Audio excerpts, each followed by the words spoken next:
नमो अर्हते भगवते श्रीमते ओम ह्रीं क्रों अस्माकं सर्वशान्तिधारा कर्तॄणां स्तोत्रीणां दर्शकाणां सकलजन समाजानां सर्वभक्त पुजारीगणानां सर्वेश्वजीवानां मुनियारिका श्रावक श्राविका चतुर्विध सर्वसंगानां च सर्वपापं खण्ड खण्ड हन हन दह दह पच पच पच पच ओम नमो अरहंचं श्री श्री हम सं झं वं पः शां छीं छूं छें छैं छौं छौं छं छा छुं ह्रां ह्रीं ह्रूं ह्रीं ह्रैं ह्रौं ह्रौं ह्रां द्रां ह्रीं द्रव द्रवे नमो अर्हते भगवते श्रीमते ठाठः सर्व शांति धारा कर्तृभ्यः सूत्रभ्यः दर्शकेभ्यः सकल जन समाजाय सर्व भक्त पुजारी गणाय सर्व विश्वजीवाय मुनियारिका श्रावक श्राविका चतुर्वेद सर्व संगाय च श्रीरस्तु तथास्तु वृद्धिरस्तु तथास्तु तुष्टिरस्तु तथास्तु पुष्टिरस्तु तथास्तु शांतिरस्तु तथास्तु कांतिरस्तु तथास्तु कल्याणमस्तु तथास्तु शिवमस्तु तथास्तु जयोस्तु तथास्तु नित्यमारोग्यमस्तु तथास्तु समृद्धिरस्तु तथास्तु सुखमस्तु तथास्तु दीर्घायुरस्तु तथास्तु कुलगोधनानि सदा सन्तु तथास्तु सद्धर्म श्री बल आयु आरोग्य ऐश्वर्य अभिवृद्धिरस्तु तथास्तु एवं अस्माकं श्री नवीन जैन सा परिवारस्य श्री राम जैन हेमचंद जैन सा परिवारस्य समस्त पुजारी गणस्य सर्वे सकल जैन समाजस्य सर्वकार्य सिद्ध्यर्थं सर्वविघ्ननिवारणार्थं श्रीमद्भगवत अरहत सर्वक परमेष्टि परम पवित्राय नमो नमः। ओम नमो अर्हते भगवते श्रीमते श्रीमद श्री शांतिनाथ तीर्थंकराय चतुर्थ सहिताय उपसर्ग विनाशनाय घाति परम शंकराय अग्राय अववाय सर्व शांति धारा कर्तॄणां स्तोत्रीणां दर्शकाणां सर्व सेवकानां सकल जैन समाजानां सर्व भक्त पुजारी गणानां सर्व विश्वजीवानां मुनियारिका श्रावक श्राविका चतुर्विध संगानां च व्याधिकनन्तो व्याधिकनन्तो व्याधिकनन्तो त्रिदिनाभिषेक महाशान्तिधारा पूजन प्रसादास्माकं सर्व दोष रोग शोक भय पीड़ा विनाशना भवतु। ओम नमो अर्हते भगवते कृष्णाय सिंधु स्कृतसाय दिव्यतेजोमूर्ते नमः। श्री शांतिनाथाय शांतिकराय सर्वविघ्न प्रणाशनाय सर्ववाग मृत्यु विनाशनाय सर्व कर्कशोपद्रव विनाशनाय सर्वक्षाम विनाशनाय सर्वारि शांतिकराय ओम ह्रां ह्रीं ह्रूं ह्रः अस्यावोसा नमः। अस्माकं सर्वविघ्न शान्तिं कुरु कुरु सर्वदुष्टिं पुष्टिं कुरु कुरु अस्माकं सर्वपापं सर्वोपसर्गां सर्वविघ्नां सर्वभयां सर्वमहामारी भयां सर्ववेदनीयां सर्वमोहनीयां सर्वकर्माष्टकां सर्वासुरकर्मणि दुःखानि ओम सुदर्शन महाराज मम चक्र विक्रम तेजो बल शौर्यवीर शांति सर्वजनानंदना सर्वलोकानंदना सर्वदेशानंदना सर्व शांति धारा कर्तानंदना स्वाहा सर्वदुःखं हने हने दह दह पच्चे पच्चे कुट कुट शीघ्रं शीघ्रं भ्रूं भट यस्सुखं लोकेषु व्याधि वचनवर्जितम् अव्यं क्षेममारोग्यं स्वस्तिरस्तु विधीयते सम्पूज्यमानां प्रतिपालकानां यतीन्द्रसामान्य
उसके अलावा बाकी सबका त्याग, चारों प्रकार के आहारों का त्याग,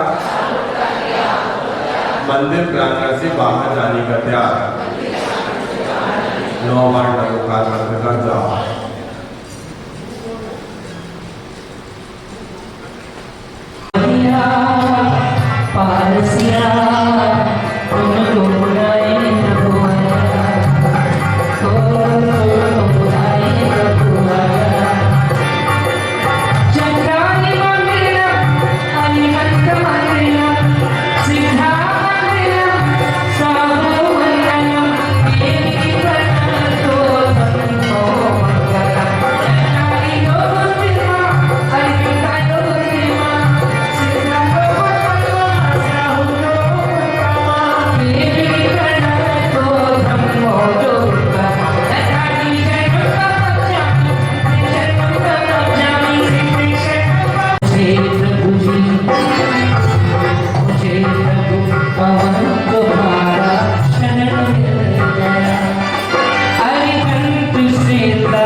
चलिए स्थापना करेंगे पूर्ण भक्ति भाव के साथ। ओम ह्रीं सिद्धाचार्योपाध्याय सर्वसाधु चिन्हम निरागम निरे चैत्य चैत्यालय जिन समूह अत्र अवतर समूह सनित्या वाद्यनम अत्र तिष्ठ झांका स्थापना अत्र वो सन्निधो भव सन्निधीकरणम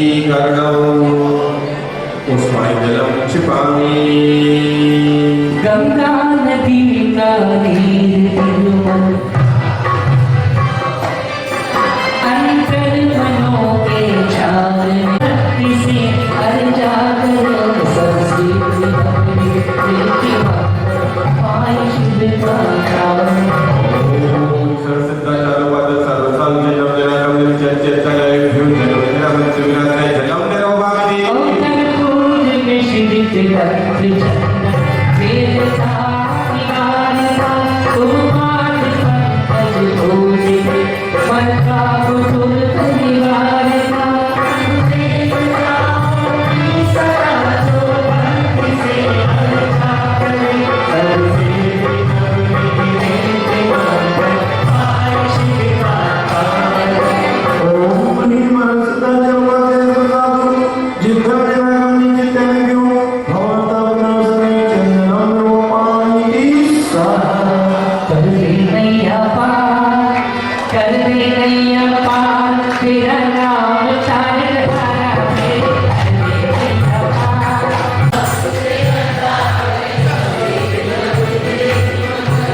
दिया मेरा कौन जलाए गुरुवर तेरे बिना, गुरुवर तेरे बिना।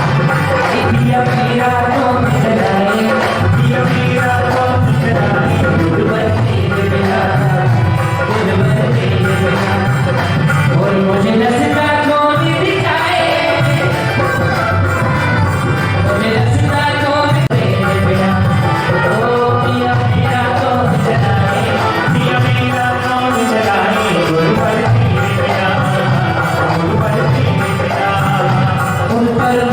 ज्योति जगमगी दीपक दिया निज रात में भगवान की भगवान की पाओ सूर्या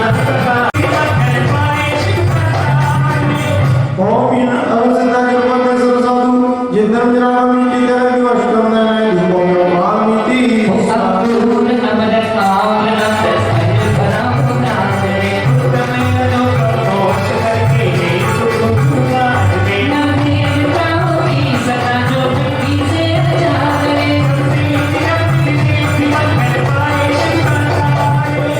ओम यह सत्ता के पद सरसाधु जिंदम जनामी की तरह की महामोक्ष प्राप्त ब्रह्म भांति स्वाहा दिया चल पुष्प चरुती भज स्वरूप परारे वरकट प्रेम दिया भगे बस हर से पूजत मिले तब देवताओं की सदा जो भक्ति से अर्चा करे सबसे तब निवेदित कर पाए शिव का कार्य ओम यह सत्ता के पद सरसाधु जिंदम जनामी की तरह की शांति शांति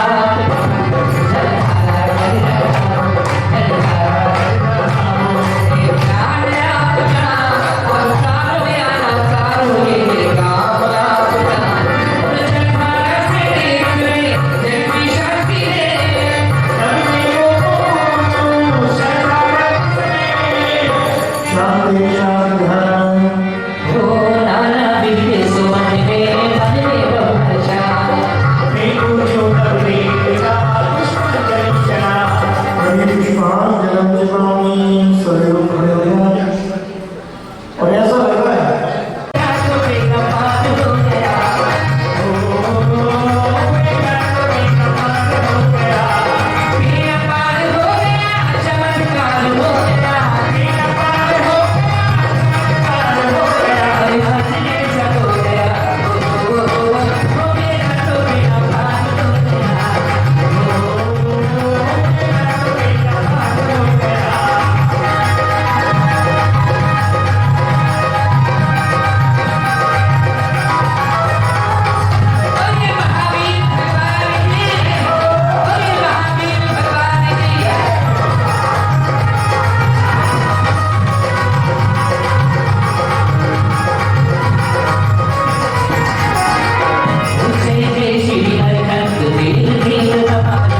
जय खातिया तो खाते सकत जंतु मारे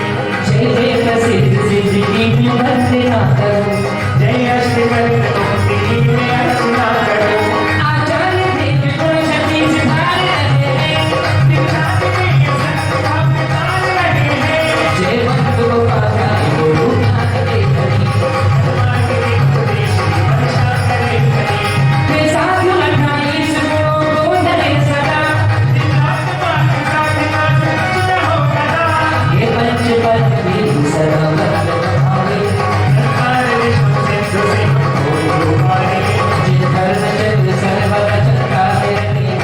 जो किसी शरण में वो सूरज का दिखेगा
महेंद्र की माला पहनाकर माननीय दयानंद जी का स्वागत करें। राकेश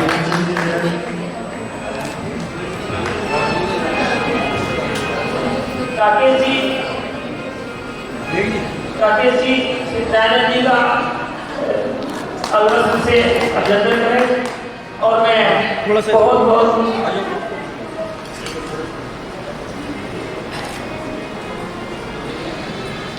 बहुत धन्यवाद करता हूँ संचालक जी का और दयानंद जी का हमारे निवेदन पर भी आए हैं और आज हमारे हैं और हमारे नगरपाल का संजय जी सभी का बहुत बहुत अभिनंदन है। प्रवीण जी आचार्य श्री के कर कमलों से प्रतीक चिन्ह देकर के आप अपना अभिवादन अपना आशीर्वाद प्रदान कर रहे हैं। आचार्य श्री कुलभूषण जी को दयानंद जी को अपना आशीर्वाद दे रहे हैं।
क्यों नहीं करेंगे? उस परिवार से है और इस परिवार की दीक्षा हुई है और राकेश जी बहुत अच्छा करते हैं स्टोरी सारे का सारे का परिवार आ गया है। अरे इतने ढांचे प्रभु वाले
बताओ 1 2 3 4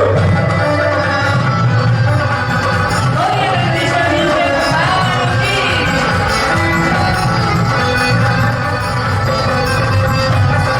ओ तुम काम विनाशक देव आओ पूरन सुख सोए नंदीश्वर जी के नाम पूज करो बस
आचार्य गुरुदेव श्री विद्यानंद जी महाराज जी की।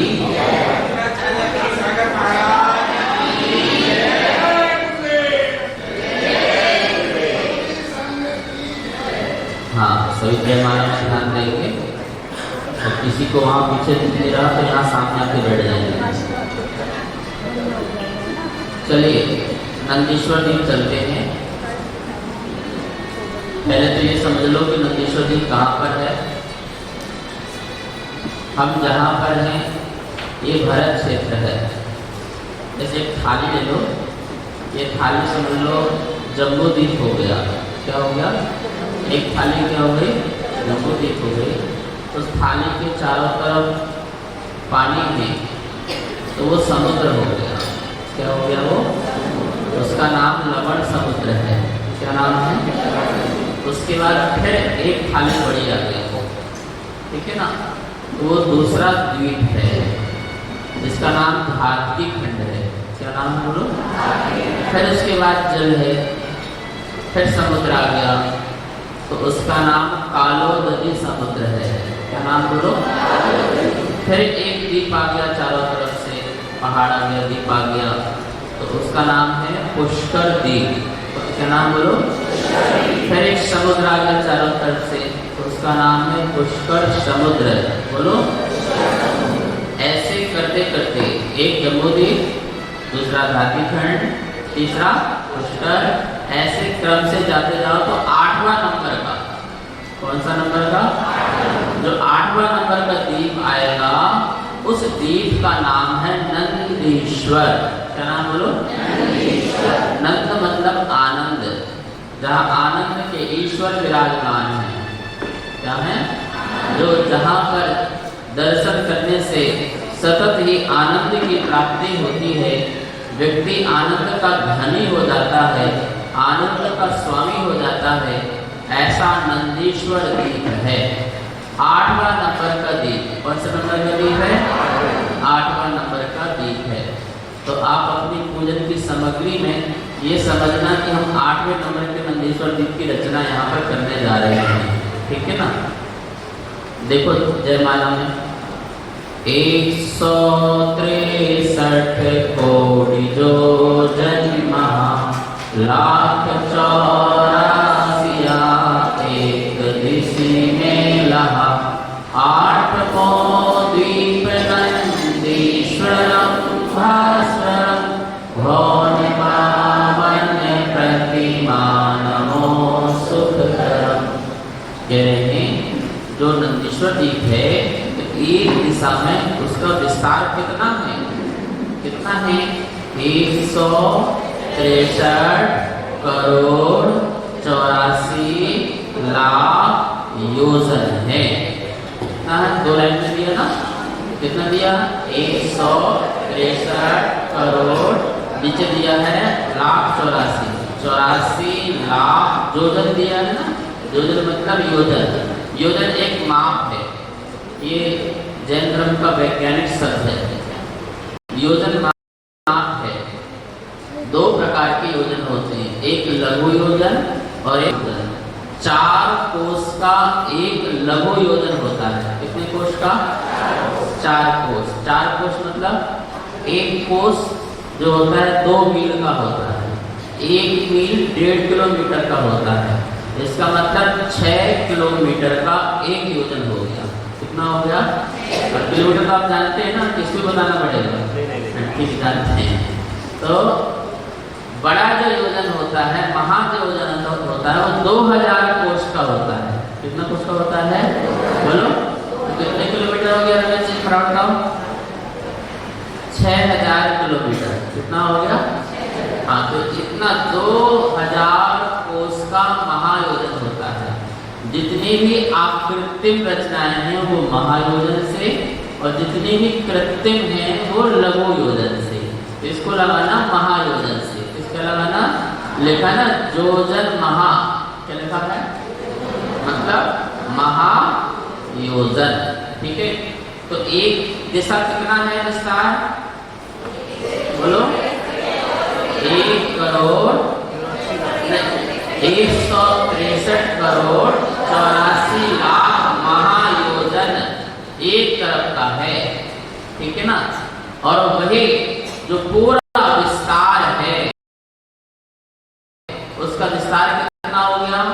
8वां द्वीप का यह पूरा का पूरा विस्तार है। यहाँ से लेकर के यहाँ तक का विस्तार करेंगे तो पूरा का पूरा विस्तार 163 करोड़ 84 लाख है।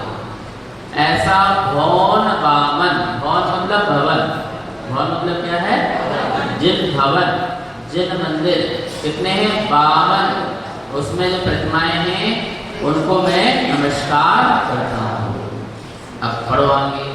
4 दिशि 4 अंजनी राजहि सहस 84 एक दिशि छाजहि ढोल समय गोल ऊपर तले सुंदरम भवन भावन प्रतिमा नमो। अपनी पूजन की थाली में 4 तरफ बादाम रख लो। क्या रख लो? 4 तरफ बादाम रख लो। 4 दिशा है ना, तो क्या लिखा है? 4 दिशा। 4 दिशा में क्या है? अंजन गिरी पर्वत है। कौन से पर्वत है? अंजन किसे कहते हैं? काजल को। तो रंग कैसा होता है? काला। तो पर्वत भी कैसा है? कभी आप नंदीश्वर जी की वंदना किए? मतलब जो कृत्रिम बनाया है, जबलपुर में बना हुआ है, हस्तापुर में बना हुआ है, तो अभी आपको पूरा याद आएगा, चिंता नहीं करो। उसमें काले, सफेद, लाल ऐसे ढोल सब। कैसे? एक ढोलक है ना, इस ढोलक को खड़ा कर दो तो ऐसा बना होगा ना ढोलक जैसे। देखा है कितने लोगों ने देखा? जरा नहीं देखा तो जाके देख लीजिए, वरना मैं तो दिखाई रहा हूँ। तो ढोलक को खड़ा कर दो बिल्कुल ढोलक की तरह। लिखा ना ढोल सम गोल। कैसे है वो पर्वत? कैसे है? हाँ, तो अपनी बादाम भी खड़ी कर लेंगे तो पर्वत हो जाएंगे ढोल सम। क्या हो जाएंगे? ढोल के समान। चारों दिशाओं में, पूरा इस तरह पश्चिम, उत्तर और दक्षिण, चारों दिशाओं में ढोल के समान गोल अंजनगिरी पर्वत हैं। कितने ऊंचे हैं जरा बताओ तो? सहस 84। क्या लिखा है? 84,000 महायोजन। महायोजन एक बार लिख दिया, वही लगाना बार बार। कितने वजन बोलो? कितने बड़े पर्वत हैं? कौन सा पर्वत? अंजनगिरी। अंजनगिरी पर्वत कितने हो गए? चारों दिशाओं में एक एक। ठीक है ना? और कैसे हैं ये? गोल के समान ऊपर समतल है ऊपर और बहुत सुंदर है। एक एक चार दिशे चार शोभा बावरी, एक एक लाख योजन अमल जल भरी, चहु दिशा चार वन लाख योजन बरम, भौन बावन प्रतिमा नमो। क्या कह रहे हैं? एक एक चार दिशे चार शुभ बावरी। बावरी जानते हो? बावड़ी बोलते हैं जिसको, जो जल से भरा हुआ बावड़ी होती है जिसमें आप जाकर के पानी ला सकते हो सीढ़ियों से, उसे बावड़ी कहते हैं। तो जो अंजनगिरी जो पर्वत है उसके चारों दिशाओं में बावड़ी बनी है। क्या बनी है? तो लौंग रख लो चारों बादाम के चारों तरफ, एक बादाम के चारों तरफ लौंग रख लो। तो कितनी लौंग हो गई? 16 हो गई ना। 4, 8, 12 और 16 चारों दिशाओं में एक एक अंजनगिरी पर्वत है। तो अंजनगिरी के पर्वत के चारों दिशाओं में, अंजनगिरी के पर्वत के चारों दिशाओं में एक एक क्या है? बोलो बोलो क्या है? बावड़ी है। कैसी? अमल जल भरी। कैसी भरी है वो? अमल मतलब मल युक्त नहीं है, बहुत साफ सुथरा स्वच्छ जल से क्या है? भरी है। अच्छा वो कितनी बड़ी है? बावड़ी कितनी है? 1 लाख योजन विस्तार वाली है। कितनी बड़ी बावड़ी है? मतलब सब बावड़ी का माप कितना है? अरे पूरा तुम्हारा विश्व आ जाए, तुम्हारा पूरा विश्व आ जाए, विश्व छोटा पड़ जाएगा तो ब्रह्मा को मानते हो उसको गोल बोल लीजिए। तो 1 लाख योजन विस्तार वाले क्या है? फिर से चारों दिशाओं में एक पर्वत है। कौन सा पर्वत है? कैसा पर्वत है वो? और पर्वत के चारों तरफ क्या है? चारों दिशाओं में। तो पूर्व में कितनी बावड़ी हो गई? उत्तर में कितनी हो गई? दक्षिण में कितनी हो गई? पश्चिम में कितनी हो गई? तो बावड़ी टोटल कितनी हो गई? 16 पक्का? चलो ठीक है। और चहु दिशा चार वन लाख योजन बरम, 1 लाख योजन के चारों बावड़ी के चारों तरफ वन है। तो चावल से बन बना लो, ठीक है ना। लौंग जो रखी है उसके चारों तरफ क्या बनाओ? वन कैसे है? 1 लाख योजन के क्या है? जंगल है। क्या है? बावड़ी बीच में होगी तो चारों तरफ क्या होगा? बोलो जंगल होगा कि नहीं होगा? बीच में पानी है तो चारों तरफ पेड़ पौधे होंगे कि नहीं होंगे? तो कितने विस्तार वाले हैं वो? कितने? 1 लाख योजन के विस्तार वाले जंगल हैं। ठीक है ना? ठीक है, चलो आगे। 16 बाविन मधि 16 गिरि दधि मुखम, सहस दस महायोजन लखत ही सुखम, बावरी कौन दो माहि दो रति करम बोल। कितनी बावड़ी थी बोलो? अरे भूल गए क्या? कितनी बावड़ी थी? वो जो लिखा है 16 बाविन मधि, मधि मतलब मध्य है। जो बावड़ी थी पानी की, उसके बावड़ी के मध्य में बीच में एक पर्वत और है। क्या है? आप कल्पना करो एक तालाब है और तालाब के बीचों बीच क्या हो? एक पर्वत हो। तो ऐसी 16 जो बावड़ी थी उसके बीचों बीच, हर बावड़ी के बीच बीच क्या है? जिसका नाम क्या है? दधि मुखम। क्या लिखा है? पर्वत का नाम क्या है? बोलो। 16 गिरी दधि मुखम लिखा है ना। कितने पर्वत हो गए दधिमुख? अरे 16 बावड़ी है तो दधिमुख भी कितने हो जाएंगे? दधिमुख क्यों बोला? दही बोलते हैं किसको? दही को। दही कैसा होता है? सफेद। तो पर्वत भी कैसा है? अंजनगिरी कैसा था? अंजनगिरी कैसा था? तो दधिमुख पर्वत कैसा है? बिल्कुल वाइट, बिल्कुल वाइट मार्बल, जैसे नवीन ने घर में लगा रखा है वाइट सरवरिया। ठीक है ना? तो ऐसा ही बिल्कुल वाइट मार्बल। कौन सा होता है आजकल? वो वियतनाम होता है, कौन सा तो वाइट होता है, इटालियन भी होता है। ठीक है ना? हाँ, तो ऐसा बिल्कुल वाइट बिल्कुल दधिमुख पर्वत है। कितने हैं दधिमुख पर्वत? 16 क्यों है? क्योंकि 16 बावड़ी हैं, तो 16 बावड़ी के मध्य में एक एक कितने ऊंचे हैं ये? सहस्र 10। कितने हैं? 10,000। कितने हो गए? 10,000 महायोजन वाले इतने ऊंचे हैं। अच्छा, कैसे हैं वो? ढोल सम। कोई पर्वत कैसे हैं? बार बार बताएंगे नहीं, वो ढोलक की तरह हैं सारे पर्वत, जितने पर्वत हैं, ठीक है ना? तो क्या नाम है दूसरे पर्वत का नाम? ठीक है। अब जो बावरी, कौड़ दो, माही दो, रतिकरम, जो बाहर वाले जो कौन हैं, ठीक है, दिशा के बाहर वाले जो कौन हैं, मतलब 4 बावड़ी हैं, तो एक बावड़ी बाहर वाली निकाल लो, सबकी बाहर वाली निकाल लो, ठीक है ना?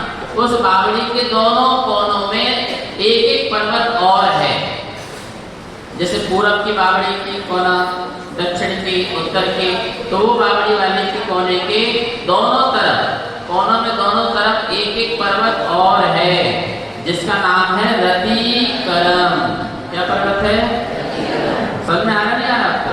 जैसे आपने बनारस के चारों तरफ बावड़ी बनाई थी, तो ये लास्ट वाला जो किनारे वाला एक जो पर्वत, एक बावड़ी ले लो और उस बावड़ी के दोनों तरफ जंगल है, उस जंगल में आप एक एक क्या बना लो कोने में, तो कुछ इलायची तो इलायची रख लो, कुछ हो तो और क्या, कुछ तो रखना ही पड़ेगा ना।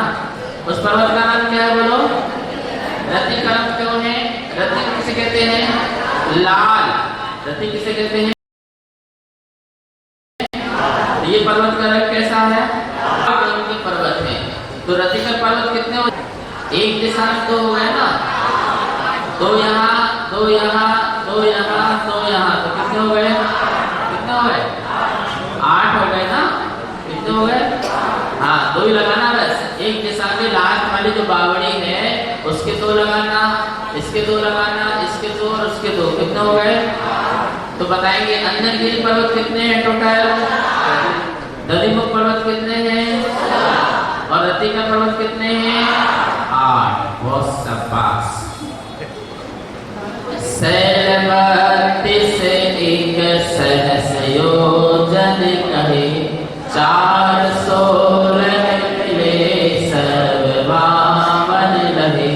एक एक शीश पर एक जिन मंदिरम, भवन भावन प्रतिमा।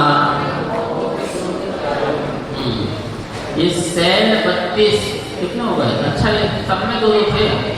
रतिका जो पर्वत थे वो चारों बावड़ी के कोने कोने में थे, ठीक है ना? तो कितने हो गए? 8 चौको, एक तरफ 8 चौको, तो रतिका पर्वत कितने हो गए? 32 हो गए। जो अपनी बावड़ी थी, तो बावड़ी के कोने कोने में दोनों चारों तरफ 2-2 रतिकर पर्वत लेना है। तो एक दिशा में कितने हो गए? 8। तो चारों दिशाओं में कितने हो गए? तो रतिकर पर्वत कितने हो गए? 32। और 4 कौन से हो गए? अंजनगिरी। और 16 कौन से हो गए? टोटल कितने हो गए? 32, 4, 36 और 36 और 16 कितने हो गए? 52। ये 52 पर्वत हो गए ना? कौन ने बोला 50? 52 पर्वत हो गए। एक शीश पर एक मंदिर। 52 जो पर्वत हो गए। अब उन पर्वतों के ऊपर कल्पना से एक एक क्या बनाओ? जिन मंदिर बनाओ, जिनालय बनाओ, ठीक है ना? और उस जिनालय में कितनी कितनी प्रतिमाएं हैं? बिंब में 100 रतनमयी सोहरी, देव देवी सर्व नयन मन मोहरी, 500 धनुष तन परम आसन परम, भवन भावन प्रतिमा। हाँ, उसमें बिंब में 108 रतनमय। कैसे है वो? एक एक जिनालय के अंदर 108 बोलो 108 और सबकी वेदी अलग अलग है, सबका गर्भालय अलग अलग है। जैसे अपन कर देते हैं ना, साथ में बिठा देते हैं, ऐसा प्रतिमा का स्वरूप नहीं होता है, ऐसा जिनालय का स्वरूप नहीं होता है। जिनालय तो एक हो सकता है, जिनालय तो एक हो सकता है, लेकिन प्रत्येक भगवान की वेदी अलग अलग होती है। क्या होती है? क्यों होती है प्रत्येक भगवान की वेदी? क्योंकि प्रत्येक भगवान के अष्ट प्रातिहार होंगे, अष्ट मंगल द्रव्य होंगे, पूरा परिकर उनके साथ होगा, तभी तो समोषण कहलाएगा। और आपने क्या किया, एक ही अष्ट प्रातिहार से भगवान को लौटा दिया, एक ही अष्ट मंगल द्रव्य में। अब आपके समोषण में जाएंगे, मेरे ख्याल से 3-4 ही प्रातिहार होंगे, मंगल द्रव्य का तो अगर पता ही नहीं है, ठीक है ना। और प्रातिहार में कितने होंगे? चमर होंगे, छत्र होगा, भामंडल होगा और सिंहासन हो जाएगा। बाकी तो धुंधली कहाँ है, अशोक वृक्ष कहाँ है, सब पता नहीं, वो तो पेंटिंग में है, ठीक है ना। तो इस प्रकार से अष्ट प्रातिहार भी पूरे नहीं होंगे। अष्ट मंगल द्रव्य का तो वो पता है कितने, 108 चीजें होती हैं, एक एक द्रव्य की 108 मंगल द्रव्य, अष्ट प्रातिहार। प्रातिहार नाम के देव होते हैं, बोलो प्रातिहार नाम के क्या होते हैं? और जो प्रातिहार जिसको लेके खड़ा हो उसका नाम प्रातिहार है। क्या हो गया?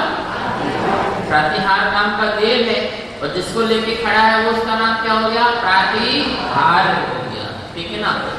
देव बनोगे तो ड्यूटियां मिलती है। क्या मिलती है? क्या मिलती है? तुम्हारा काम ये है, तुम्हें इस पर्वत की रक्षा करना है, तुमको यहाँ पर रहना है। अब तुम भगवान के पास रहोगे तो भगवान के पास रह के तुमको छत्र लेकर के ता उम्र, क्या बोले, ता उम्र, जीवन पर्यंत आपको ये काम करना है। इसके अलावा आपका दूसरा काम, गंधर्व बन गए तो ढोलक बजाते रहना, भगवान की भक्ति करो, इस प्रकार से काम करो, तो ये आपके काम करने को मिल जाते हैं। यहाँ तो आप बहुत स्वतंत्र हो। क्या हो? यहाँ क्या हो? वहाँ स्वतंत्र नहीं हो। उस कर्म के वजह से वो कार्य आपको, अच्छा स्वधर्म में चाहे कि मैं नहीं जाता, आज बहुत हो गए, पचड़ा बनाते बनाते थक गया हूँ, अब नहीं जाना। एक स्वधर्म की जितनी आयु होती है उस आयु काल में असंख्यात तीर्थंकर बन जाते हैं। बोलो कितने? बोलो। अरे तीर्थंकर की आयु होगी कितनी? कम से कम 1 कोटि पूर्व बस, और उनकी है 2 सागर अधिक, और एक सागर में कितने कोटियां निकल जाएगी आप सोचो। तो एक तीर्थंकर की अपनी उम्र काल में कितने तीर्थंकरों का पंचकल्याण? 1-2 नहीं, असंख्यात तीर्थंकर बन जाएंगे एक स्वधर्म के काल में। अब सोचेगा अरे यार बहुत तो मना लिया, रोज जाओ कोई पांडुशिला, रोज जाओ यमसे, रोज जाओ कोई नृत्य करो, तांडव नृत्य करो, इस बार नहीं जाते। नहीं नहीं नहीं जाना है। तुम स्वधर्म क्यों बने हो? तुम्हें ये जो उम्र मिली है, ये जो तुमको मिला है, इसको काम को तुम्हें पूरा करना ही पड़ेगा। यहाँ तुम स्वतंत्र हो, विधान चल रहा है, अरे आज हम इसने का नींद आ गई, चलो आप कल देख लें, कल डबल आग चढ़ा लेंगे, आज छोड़ो सारा काम करो, आज 16 दिन, कल जाके 32 चढ़ा दूंगा, कोई दिक्कत नहीं। यहाँ तुम स्वतंत्र, पर वहाँ पे तुम्हारी कोई स्वतंत्रता नहीं है, वहाँ पे तो नियोग है और इस नियोग का पालन आपको करना ही पड़ेगा। तो कह रहे हैं कि वहाँ पर एक चित्यालय, एक जन मंदिर है और उसमें 108 वेदियां अलग है, सबके गर्भालय अलग है। गर्भालय में क्या है? सबके अलग है। और ये मैंने बहुत चिंतन में किया इसके बारे में, क्योंकि एक भगवान के द्वारा दूसरे भगवान का अभिनवी नाम है। जैसे कोई गुणों में कोई अंतर नहीं है, सबके गुण एक से वीतरागी है, लेकिन फिर भी एक व्यवहार में, जैसे कि मैं आपसे कहता हूँ कि शांति सागर महाराज जी की मूर्ति बनाओ, एक विद्यानंद महाराज जी की मूर्ति बनाओ और एक मेरी मूर्ति बना दो, और एक वेदी बनाओ और उस वेदी में मुझे तुम मूलनायक बना दो। क्या बना दो? और नीचे वाली कटनी में शांति सागर को रख दो और उनको रख दो, तीनों आचार्य हैं,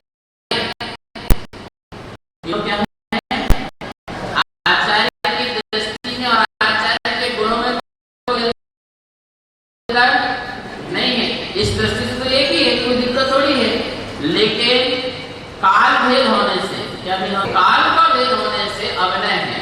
क्या है कि मुझे कहाँ बैठा दिया, कहाँ बैठा दिया, स्वामी को बना दिया, मोल लाया और आदिनाथ बोलो आदिनाथ को नहीं। यद्यपि पर अरिहंत होते हुए भी काल का भेद होते हुए तो बड़े तीर्थंकर कौन से बताओ?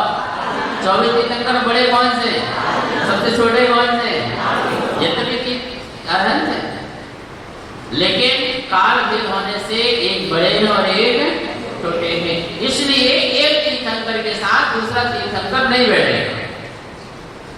क्या नहीं होगा? नहीं बैठेगा। इसलिए वेदी क्या होगी? सबकी क्या होगी? सबके अपने फातिहा, सबका अपना अपना समोसरण है, सबका अपना अपना वैभव है, तो अपने अपने वैभव के साथ बैठेंगे एक दूसरे के साथ। और इसी कारण है कि एक तीर्थंकर दूसरे तीर्थंकर से मिलते ही नहीं है। मिलते हैं क्या? बोलो, कोई तीर्थंकर मिला है क्या?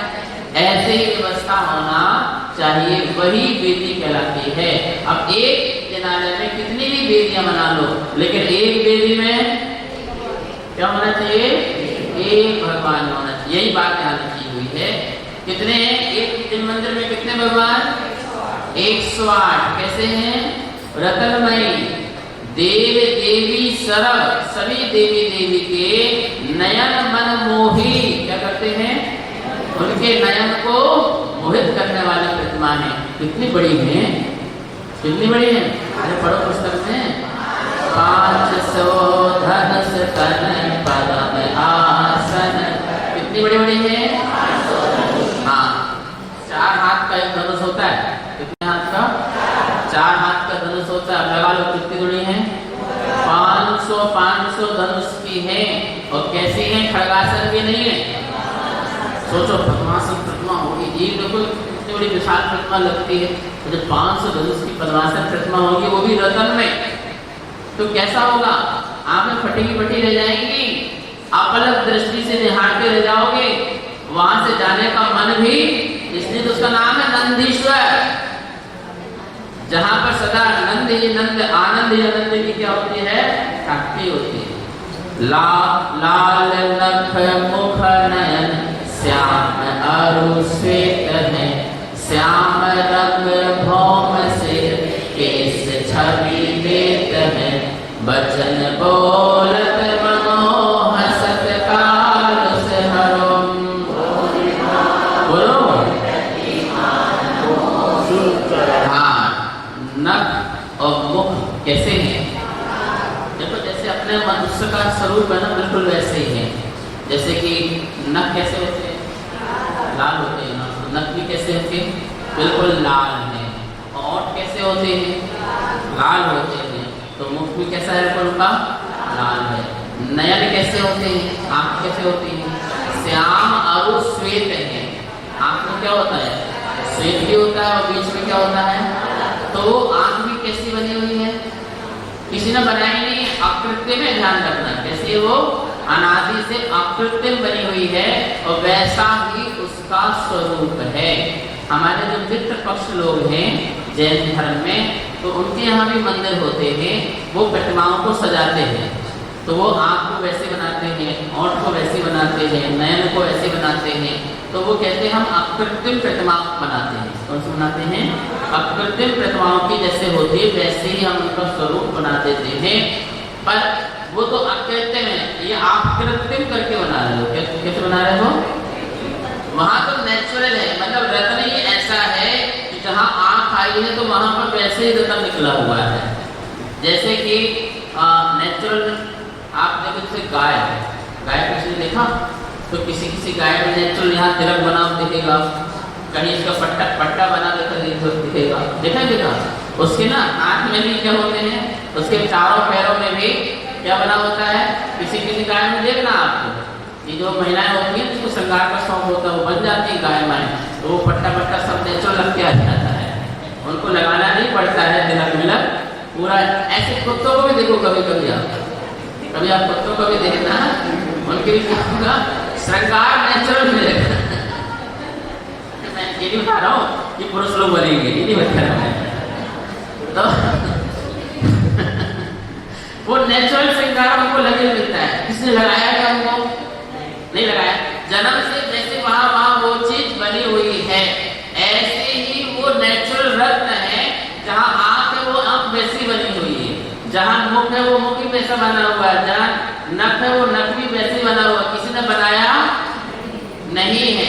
जैसे फूल है, फूल में नेचुरल देखो कि आप बहुत सारे प्रकार के गूगल में जाके देखना, बंदर वाले फूल भी हैं, मनुष्य वाले फूल भी हैं। वो बंदर की कोई आकृति बनी हुई है, मनुष्य की आकृति बनी हुई है, जानवर की आकृति बनी हुई है, पुष्पों में, फूलों में आपको लगेगा ये मनुष्य है। ऐसे प्रकार के फूल है, ऐसे प्रकार के पत्ते भी होते हैं, तो किसी ने बनाया थोड़ी, ये क्या है उनका ऐसा नेचुरल प्रोसेस है। ऐसे ही वो अनादिकाल से ऐसे ही आकृति प्रतिमाएं बनी हुई हैं। ठीक है, श्याम रंग भौम है, और बाल कैसे हैं? काले होते हैं ना, तो वो भी कैसे हैं? भौं कैसी होती है? काली होती है, तो भी श्याम रंग भौम। सिर के केश भी श्याम है। छवि एक है, बहुत सुंदर ऐसी छवि है। और बचन बोलत मनो हसत कालुस हर, मतलब कि ऐसा लग रहा है जैसे बोलने वाले हो। कैसी लग रही है कि प्रतिमा बिल्कुल, कभी कभी आप किसी प्रतिमा के दर्शन करने जाओ तो कैसा लगता है? कैसा लगता है बोलो? जैसे प्रतिमा आपसे क्या कर रही है? बात कर रही है, बोल रही है। आपको पता नहीं है, प्रतिमाओं का भी एक कला है, और प्रतिमाएं भी कई प्रकार की बनाई जाती है। ध्यान की प्रतिमा अलग बनाई जाती है, ठीक है ना, और धन का प्रभाव देने वाली प्रतिमा अलग बनाई जाती है, दिव्य ध्वनि वाली प्रतिमा अलग बनाई जाती है। जिसके ओंठ थोड़े से खुले रहते हैं तो आप वो समझना वो भगवान की दिव्य ध्वनि देते समय वाली प्रतिमा है, ठीक है ना। और एक प्रतिमा बनाई जाती है, बहुत रुष्ट वाली प्रतिमा बनाई जाती है, ठीक है ना, तो उसका एक अलग प्रभाव होता है। आप किसी प्रतिमा का देखना, पेट भरा होगा, पेट निकला होगा, किसी का पेट कुचका होगा। आप प्राचीन प्रतिमा जाओगे ना तो आपको कलाएं देखने मिलेंगी। पेट भरा हुआ है, वो कुंभक प्रतिमाएं हैं, वो उन्होंने श्वास को लिया, पेट को भर लिया, और उसी समय उनको केवल ज्ञान की प्राप्ति हुई। तो इस प्रकार से वो जो है इस प्रकार की प्रतिमाएं हैं। तो अलग अलग प्रतिमाओं के अलग अलग प्रभाव हैं, इसलिए कहीं कहीं प्रतिमाओं में अस्यवत का दिखता है, कहीं जाओ तो वहाँ ये ठीक हो जाते हैं, उससे जाओ तो वहाँ वो ठीक हो जाते हैं, वहाँ जाओ तो दंत्र कर जाते हैं, वहाँ जाओ तो बेटा पैदा हो जाता है, वहाँ जाओ तो ज्ञान मिल जाता है। ये प्रतिमा का अपना अपना स्वरूप बनने के कारण ऐसे ऐसे अस्य भी हुआ करते हैं। कोटि शशि भानु तुतीर तेज छिप जाते हैं, महावैराग परिणाम ठहराते हैं। वयन नहीं कहे लकी होत सम्यक धर्म,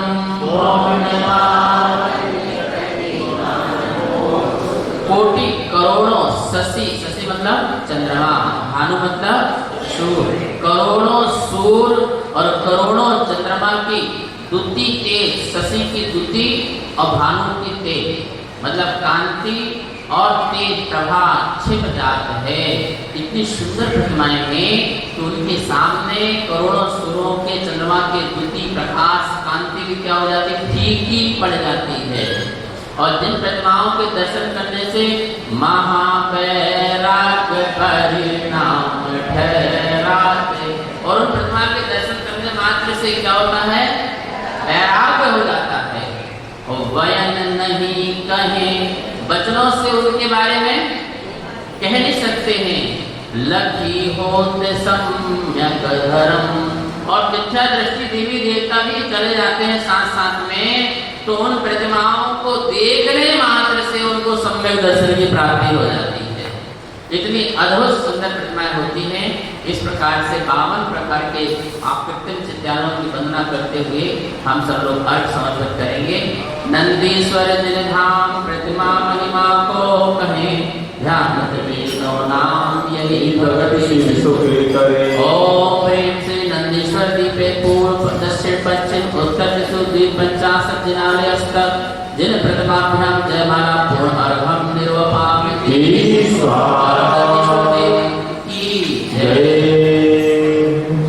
देवराज श्री सागर जी महाराज की। कुछ अनुभूति हुई कि नहीं हुई?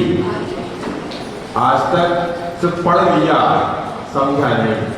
आज समझ के पढ़ा है तो अब आपको लग रहा होगा कि हम वास्तव में नंदीश्वर की ही रचना में बैठे हुए हैं। और ये आप लोगों ने पूजन की, अब हम चलते हैं अर्घावली की ओर। 8 अगर निर्धार उत्तम सो उत्तम ये जन्म लोग निर्वाण सम्यक रत्नते बलियो ओम यष्टन समयस्ते समगे तुलसी समय चरित्र अर्घम निर्वापति स्वाहा।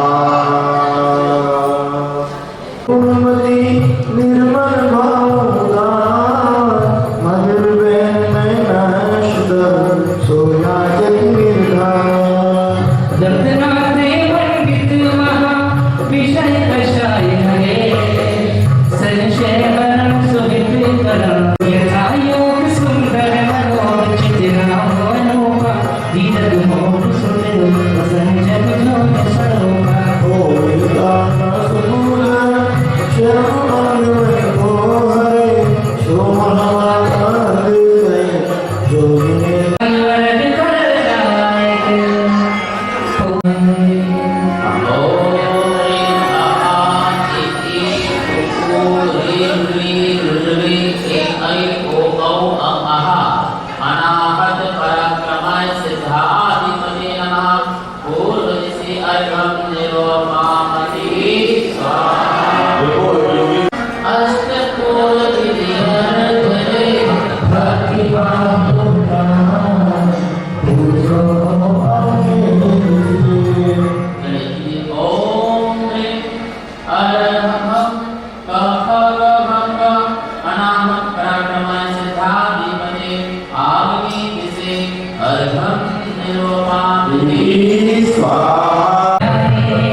महायज्ञ में कौन बनेंगे?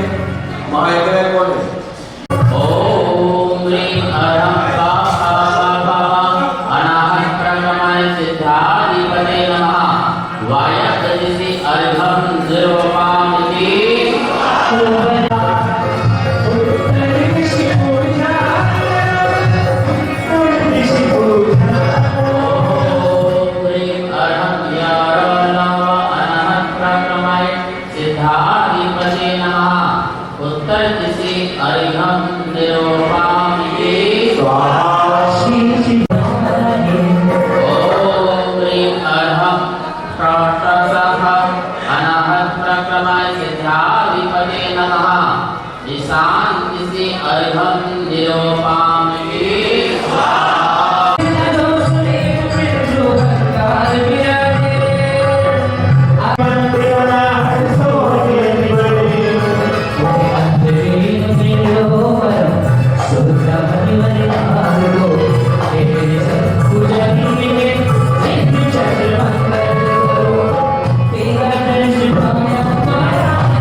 षोडश गुण संयुक्ता अत्र अवतर संभो षट हमारे नाम जय हो जय हो जय हो।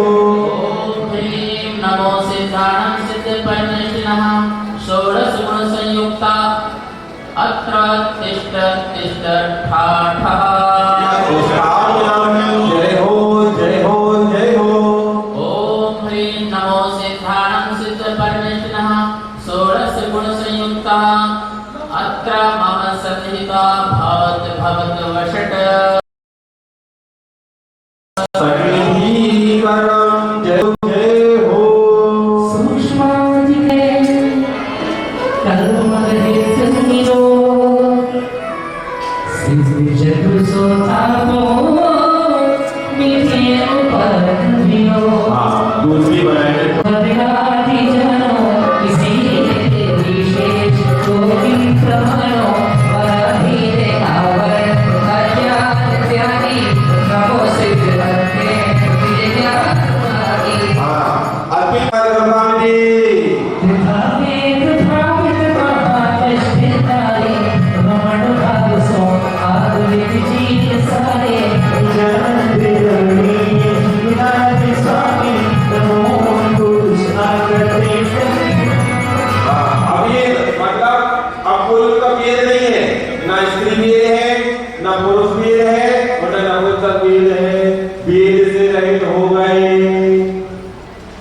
किससे नहीं हो गए? इसलिए ओम ने अभिदाय नमः गौर पांगी विशेषण सकल चेतना तुम्हारी हरे हरे विधि और हमें जो गुरु का सहारा न मिलता अमर में मेरे किनारा मिलता